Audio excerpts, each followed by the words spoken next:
Welcome to my class. I am Abdus Salam, Assistant Teacher, Rajshahi Collegiate School, Rajshahi, Bangladesh. My dear viewers, you are learning English easily with me. আমরা এর আগে অনেক grammatical points আলোচনা করেছি, dialogue কিভাবে করতে হয় সেটা শিখলাম। ডায়ালগ তৈরি করার জন্য যে ডাবলস কোশ্চেন ইম্পর্টেন্ট একটা ফ্যাক্টর সেটা নিয়ে কাজ করেছি। আজকে চমৎকার এবং অতি সাধারণ একটা সেন্টেন্স স্ট্রাকচার দিয়ে কিভাবে অনেক সেন্টেন্স লেখা যায় সেটা নিয়ে কাজ করব। খুবই important. From the view of my life, I can easily understand that this structure which I am going to think now is very important. Look at it please. Structure ta hocche ki there plus verb plus subject. There plus verb plus subject, এইটা আমাদের structure. একটা মজার কথা স্মরণ করো, দেখো তো আমরা এর আগে যতগুলো স্ট্রাকচার ফলো করেছি, যতগুলো সেন্টেন্স লেখার চেষ্টা করেছি, আমাদের কিন্তু একটা টেকনিক ছিল। সেটা কি, আমরা এই যে subject plus verb plus object অথবা এক্সটেনশন এইটা নিয়ে কিন্তু কাজ করতাম। আমরা কিন্তু এইটা নিয়ে কাজ করেছি। আজকে একটু ডিফারেন্ট, সেটা কি দেয়ার প্লাস ভার্ব প্লাস সাবজেক্ট। তাহলে এটা আমরা কিভাবে করব সেটা আজকে আলোচনার বিষয়। আচ্ছা, অনেক সেন্টেন্স আছে যেখানে কোনো সাবজেক্ট থাকে না। সেই ধরনের সেন্টেন্সকে যখন আমরা ইংরেজিতে অনুবাদ করব তখন এই স্ট্রাকচারটা ফলো করব। সেই ক্ষেত্রে এই স্ট্রাকচারের এই দেয়ারকে বলা হয় ইন্ট্রোডাক্টরি দেয়ার বা সেন্টেন্স সূচনাকারী দেয়ার। একে বলা হয় ইন্ট্রোডাক্টরি দেয়ার। তাহলে এটা কোন পরিস্থিতিতে আমরা ব্যবহার করব সেটা একটু বলে নিই। দেখো তো, কোন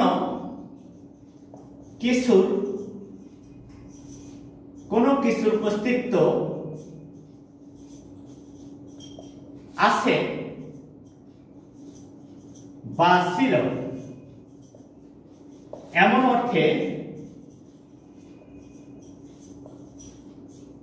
কোন কিছুর অস্তিত্ব আছে বা ছিল এমন অর্থে there plus verb plus subject এই স্ট্রাকচার হবে। এই স্ট্রাকচার হবে। তাহলে আমরা কি শিখলাম, যে কোনো কিছুর অস্তিত্ব আছে বা ছিল এমন অর্থে there plus verb plus subject এই স্ট্রাকচারটা আমরা ফলো করব। এখন আমরা উদাহরণ দিয়ে সেটা প্রমাণ করব। আসল কথা, আমরা বারবার একটা কথা বলেছি, আমরা ইংরেজি শিখতেছি কিন্তু সেটা কিন্তু বাংলার মাধ্যমে। যত তুমি ইংরেজি শেখো, যতই স্ট্রাকচারটা ডিভাইসটা তুমি আয়ত্ত করো, আসলে তোমার ভিতরে কিন্তু তোমার মূল বিষয়টা নিয়ে চিন্তা করো বাংলাতে। বাংলা থেকে দ্রুত ইংরেজি হয়ে যায়, সেটা তোমার প্র্যাকটিসের কারণে। এবং প্র্যাকটিস করার বিষয়গুলো ঠিক এরকম, যেমন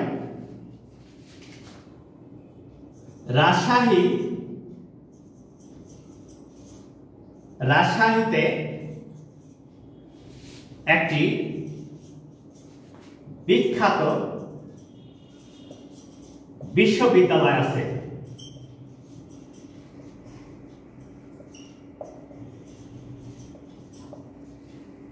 রাজশাহীতে একটি বিখ্যাত বিশ্ববিদ্যালয় আছে। আচ্ছা, এখানে কোথায় আছে? রাজশাহীতে। Yes, that is the place. কি আছে? ইউনিভার্সিটি। তাহলে এখানে সাবজেক্ট কি? কে আছে?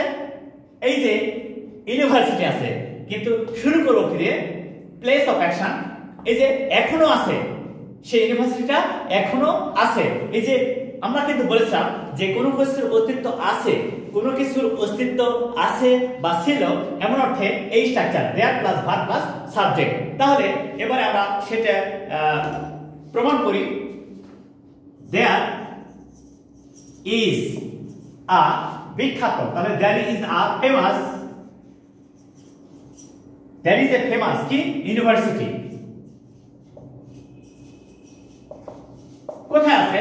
In Rajshahi.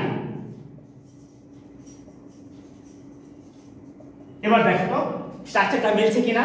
There plus verb a famous university subject. এইভাবে আমরা স্ট্রাকচারটা ফলো করব এবং আমরা ইংরেজিতে অনুবাদ করব। তাহলে আজকে যেটা আমরা কাজ করছি সেটা কি, যে কোনো কিছুর অস্তিত্ব আছে বা ছিল এমন অর্থে এই স্ট্রাকচার দেয়ার প্লাস ভার্ব প্লাস সাবজেক্ট এই স্ট্রাকচারটা ব্যবহার করব। আমরা আরো উদাহরণ দিয়ে এটাকে আরো প্রতিষ্ঠিত করব। দেখা যাক কিভাবে সেটা আমরা করতে পারছি। মূল উদ্দেশ্য হলো যে বিষয়গুলোকে অতি সাধারণভাবে ইংরেজিতে অনুবাদ করা। এইভাবে আমরা একদিন অনেক দ্রুত এবং অনেক সুন্দর এবং সঠিকভাবে ইংরেজিটা লিখতে বা বলতে পারবো। আমাদের লক্ষ্য কিন্তু এই একটাই। এবার দেখো তো, বাংলাদেশে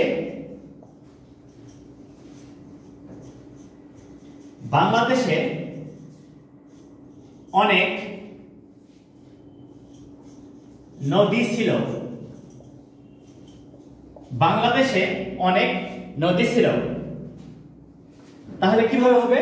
এই যে ছিল এখন নেই, এখন আছে কম, এক সময় অনেক ছিল। এবারে তাহলে কি হচ্ছে? There were many reverse.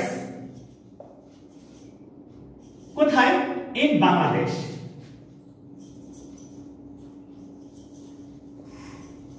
এবারে এই বিষয়টা চমৎকার ভাবে খেয়াল করে দেখো তো, there were many rivers in Bangladesh.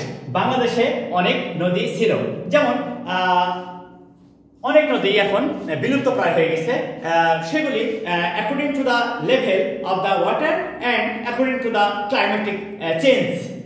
এই ক্লাইমেটিক চেঞ্জের কারণে এবং অ্যাটমসফিয়ার চেঞ্জের কারণে এই কাজটা হয়ে গেছে। কিন্তু আসলে আমরা আজকের যে বিষয় সেটা হলো এইভাবে যে সমস্ত সেন্টেন্সগুলো আমাদের সামনে আসবে সেগুলিকে কিভাবে সহজে ইংরেজিতে অনুবাদ করা যায় সেটা নিয়ে কাজ করছি। তাহলে কি বলছে?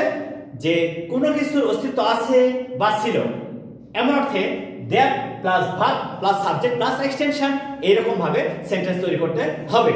যেমন এবার দেখো, রাজশাহীতে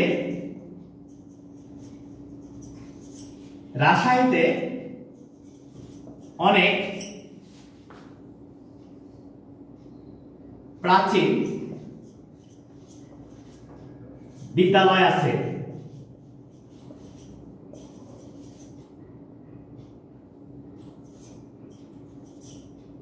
রাজশাহীতে অনেক প্রাচীন বিদ্যালয় আছে। রাজশাহীতে অনেক প্রাচীন বিদ্যালয় আছে। এখন এটা আমরা দেখব যে ওই যে এখনো আছে, এখনো আছে, এখানে ছিল এখন অত নেই, আর এখানে বলছে এখনো আছে। তাহলে there are many ancient schools in Rajshahi। এবারে এই বিষয়টা দেখো, আমরা এখানে সবসময় খেয়াল করব many ancient schools। তাহলে many ancient schools এই যে প্লুরাল, তাই এখানে আর হলো। যদি সিঙ্গুলার হতো তাহলে ইজ হতো। ঠিক পাস্ট টেন্সে একই কথা, যদি প্লুরালের ক্ষেত্রে ওয়ার হবে এবং সিঙ্গুলারের ক্ষেত্রে ওয়াজ হবে, কিন্তু ওই স্ট্রাকচারটা কিন্তু চেঞ্জ হবে না, স্ট্রাকচারটা একই রকম থাকবে। সেটা কি? যে ওই যে দেয়ার প্লাস ভার্ব প্লাস সাবজেক্ট। একটা মজার কথা বলি যে এই সেন্টেন্সে যেহেতু সাবজেক্টটা শুরুতে নেই, এই সেন্টেন্সটা শুরু হয়েছে দেয়ার দ্বারা, এই সেন্টেন্সটা শুরু হয়েছে দেয়ার দ্বারা। কিন্তু তখনই আমরা ভেবে নিব যে একে বলা হচ্ছে ইন্ট্রোডাক্টরি দেয়ার বা সূচনাকারী দেয়ার। তাহলে আমরা কি শিখলাম? যদি দেয়ার দ্বারা কোনো সেন্টেন্স শুরু হয় এবং ওই সেন্টেন্সটা শুরু করে দেয়ার দ্বারা এবং সেটা the place of action indicate করে, কি করে? The place of action. সেই ক্ষেত্রে আমরা ওই দেয়ারকে বলবো ইন্ট্রোডাক্টরি দেয়ার বা সেন্টেন্স সূচনাকারী দেয়ার। আশা করি তোমাদের এখানে আর কোনো সমস্যা নেই। তাহলে আমরা কি শিখলাম? আমরা শিখলাম যে কোনো কিছুর অস্তিত্ব আছে বা ছিল এমন অর্থে there plus verb plus subject হবে, এমন অর্থে there plus verb plus subject হবে। আমরা আরেকটা উদাহরণ দিয়ে এই বিষয়টাকে আরো প্রতিষ্ঠিত করি, দেখা যাক কত সহজে এটা আমরা বুঝতে পারি এবং করতে পারছি। আরেকটা বিষয় দেখো যে রাজশাহীতে অনেক রাজশাহীতে অনেক পুকুর ছিল। পুকুর ছিল। এবারে দেখো তো, রাজশাহীতে অনেক পুকুর ছিল, তার মানে এখন নেই। এই পুকুরগুলোর অস্তিত্ব আগে এক সময় ছিল, এখন আর নেই। তাহলে কি হবে? অনেক পুকুর ছিল।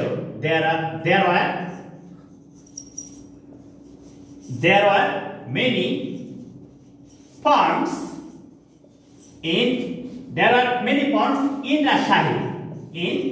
Rajshahi. তাহলে there plus verb plus subject.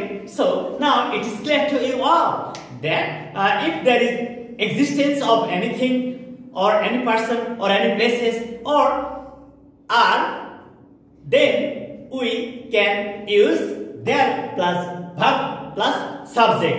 This structure can help you to express such kind of feelings. So my dear viewers, now it is clear to you. So please like my channel, subscribe it and share it to your friends so that they can be benefited by you. Okay, thank you all.